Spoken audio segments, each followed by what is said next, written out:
tells us they even took the last cup, teaspoon chair, and proceeded to pour concrete into the sewage pipes, completely devastating the two economies.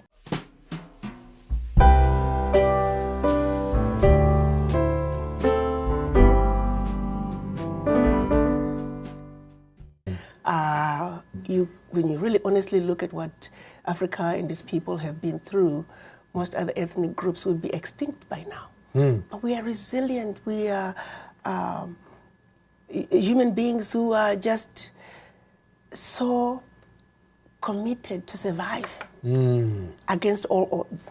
But nonetheless, we are waking up. We're also a continent that's been sleeping. Let me say we were put to sleep. We were awake, and then we were put to sleep. Now it's time that we wake up. Whew. Let's go back to, I guess when you look at colonialism and when it was finally just organized in a way that we would then have the Africa that we have today. For Africa, I'll take it back to the Berlin Conference. That was held from November of 1884 to February of 1885. As you know, most people don't realize that the European nations were just haphazardly going into Africa and just stealing from the local people, and pretty soon they started stealing. The British would steal from the French, and the French would steal from the Spaniards, and pretty soon they were fighting each other. So the then Chancellor of Germany, Bismarck, in his efforts to prevent the European war on the African soil, he reached out to his sidekick, King Leopold of Belgium. And at that time, as you know, Belgium, King Leopold was wreaking havoc in the Congo. People are not aware that over 75% of the Congolese population was killed by Leopold.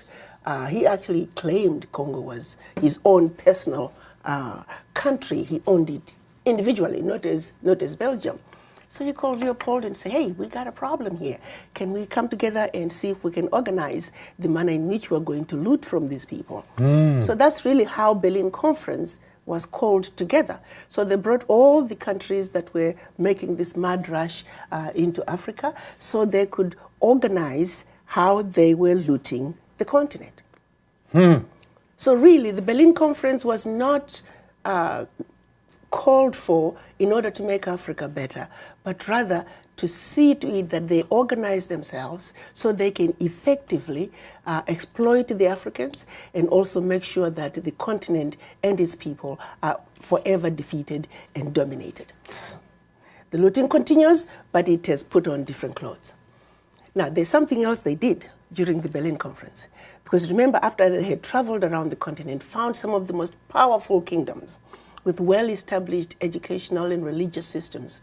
I mean, the African people are just resilient. When you get to know the Africans, you understand the African spirit. And they knew that if they continued the same way they were going, they would never defeat the Africans. So they set in place a system of colonization and making the Africans believe that everything that was African was bad and everything that was European, particularly British and English, was better. So the seed of divide and conquer was also sown during the Berlin Conference. And they knew, just give it a generation or less, these people, not only are they going to be so divided, because they chopped us up into these small economies that really could never survive on their own. You take a country like Equatorial Guinea, Central African Republic, Malawi, Rwanda, Burundi, you know, they're economies that even if they struggle and begin to do better on their own, if the master decides you're becoming too smart, they're very easy to destabilize. And that's exactly what has been going on in our Africa. So Berlin Conference, people don't realize it was designed to see to it that the Africans are forever defeated. So for those who turn around and say, but Ambassador, don't talk about the Berlin Conference, it was a long time ago. And I'll say, as long as we have a country called Malawi, a country called Zimbabwe, a country called Central African Republic, all the African countries really for that matter, Berlin Conference is alive and well. Because that which they set out to do 123, 24 years ago, it's still in place. Nothing has changed. So how can they say Berlin Conference is a thing of history, don't talk about it? No. What's really sad and what should disgust the world is to say this policy was put in place 123 years ago and it is still in place and nothing has changed. But what's really worse is when you look at what France did to the Francophone countries in 1958, when they were living, quote unquote, leaving the continent. They gave the Francophone countries two choices. You can be independent with some affiliations to France, or you can be independent with no affiliations to France. Well, Guinea and Mali said, we are done with you, France, goodbye, leave us alone.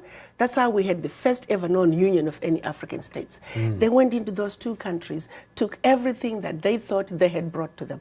History tells us they even took the last cup, teaspoon, chair, and proceeded to pour concrete into the sewage pipes, completely devastating the two economies, simply because they refused to be affiliated to France. But what they, and also the Sékou Touré, then president of Guinea at that time, he looked at the pact that France was making the Francophone countries sign. It was called the Pact for the Continuation of Colonization. He refused to sign it.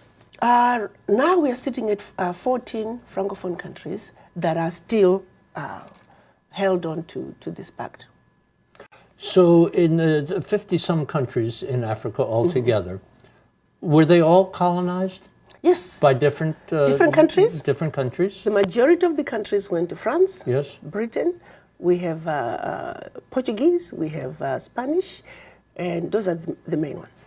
You used the word looting before. Yes. The looting continues to this day? To this day, it continues, but it has a different name. So tell me what the name is. Well, the exploitation of Africa continues. Again, let me go back to the Pact for the Continuation of Colonization, which is the biggest one. The Francophone countries were told, because we brought you the idea that you can sit at a table and eat with a fork and knife, we brought you tea, we built some roads and told you about going to school, we're going to call that colonial debt.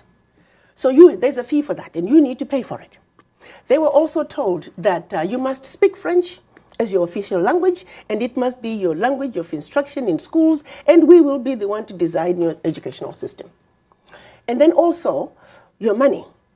85% of your bank reserves, you will keep them, you'll deposit them with the French bank, and we will take that money and invest it in the French stock market, but we don't have to tell you what the returns are on your money. So collectively, all the Francophone countries that signed that pact, their funds, the 85% of their bank reserves are invested countries, under French a little bit more, 50 countries? 55. 55. Population of Africa? 1.27 billion. 1.27 billion people. Give me a couple of success stories. Success stories, we are having increased rates of literacy. We have many African countries that are increasing their GDPs. 6 of the top 10 fastest growing economies in the world are in Africa. So there's a lot of good news coming out of Africa. But again, because of this same strategy of branding Africa as a diseased and dying continent, where people are constantly at war with each other, people are not seeing the good news out of Africa. So what are the myths? What are the myths about Africa? Just name 3 things that we should get in our minds that when Africa is in the conversation or Africa is in the news, that we should be thinking about.